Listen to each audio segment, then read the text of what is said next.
Hello, this is Wes Hickey, Chair of the Department of Educational Leadership at the University of Texas at Tyler. This weekly 5, we want to continue looking at Covey, and this time habit 6, which is Synergize. And the concept of Synergize is that the whole becomes greater than the sum of its parts, is that we want to put a diverse groups of people in the room so that we make sure that we can get the best of each individual. And then if we do that, we oftentimes get better information than if we just had a single-minded type group in place, and the solution obviously is going to be a little bit better overall. One of the best examples of this was the 1990 Chicago Bulls. You had Michael Jordan, the greatest basketball player probably of all time. He had a great shooter in Scottie Pippen, but they lacked something within that team. And Jerry Krause, the general manager, brought in Dennis Rodman.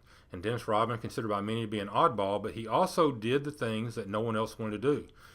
Dove on the floor for loose balls. He rebounded well, and even though he was considered a little bit different, that difference made the overall whole much greater.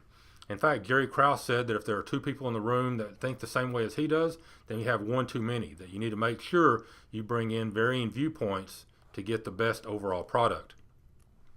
In our classrooms, we oftentimes fail to interact with others to the extent that we should.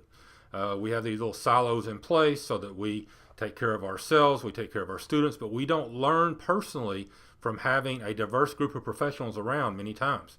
Oftentimes PLCs are an attempt to try to correct that type of situation, but we really need to make sure that we set ourselves up to hear voices that are different from our own, because the only way we grow is by learning something that we don't already have in place. Here at UT Tyler, let us know what we can do. And remember, inspire and educate. Be architects of human potential.